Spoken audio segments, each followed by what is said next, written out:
সবাইকে স্বাগতম এডু বন্ধু your friend for learning education চ্যানেলে। আমি গত কয়েকদিন আগে আপনাদের সরল অঙ্ক শুরু করেছিলাম। এগুলি ছিল বেসিক। এবার সরল অঙ্ক একটু অ্যাডভান্সে যাব মানে একটু কঠিন। এই অঙ্কটা বিভিন্ন পরীক্ষায় এসেছে। তোমরা এই সরল অঙ্কটা ভালো করে দেখো আর হোয়াইট বোর্ডের দিকে লক্ষ্য রাখো। দেখুন এখানে আমি লিখেছি 1/3 ভাগ 1/3 ইন্টু 1/3 1/3 ভাগ 1/3 এর 1/3 মাইনাস 1/9 সমান সমান কত? আমরা নিয়ম জানি, মাঝখানে আমি বাইটা দিয়ে দিলাম। গুণ ভাগ, ভাগ এটা এটা হচ্ছে গুণ। গুণ ভাগের মধ্যে কার কাজ করব? আমরা আগে ভাগের কাজ করব। তাহলে 1/3 ভাগটাকে আমি গুণ করে নেব। গুণ করে লিখবো, এটাকে উল্টিয়ে দেবো। 3 উপরে লিখবো, নিচে 1 লিখবো। গুণ 1/3। বোঝা গেল? নিচে ওইরকম কি ভাগ আছে, এর আছে, ভাগের আগে এর কাজ হবে।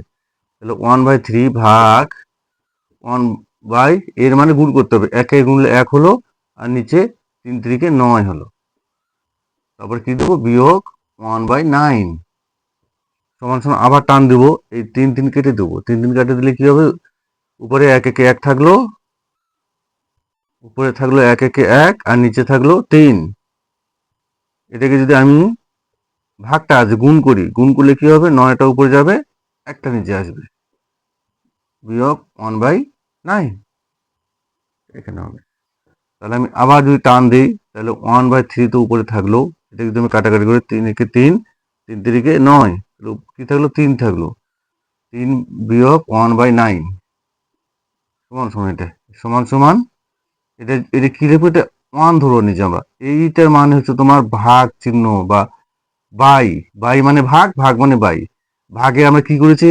1/3 লিখবো, গুণ, আর যেটা থাকবে উল্টে যাবে। উপরেরটা নিচে হবে, আর নিচেরটা উপরে হবে। বিয়োগ 1/9 সমান সমান কত হবে?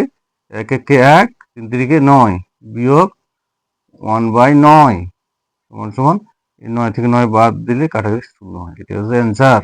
তাহলে কি হবে? এটা হবে অ্যান্সার।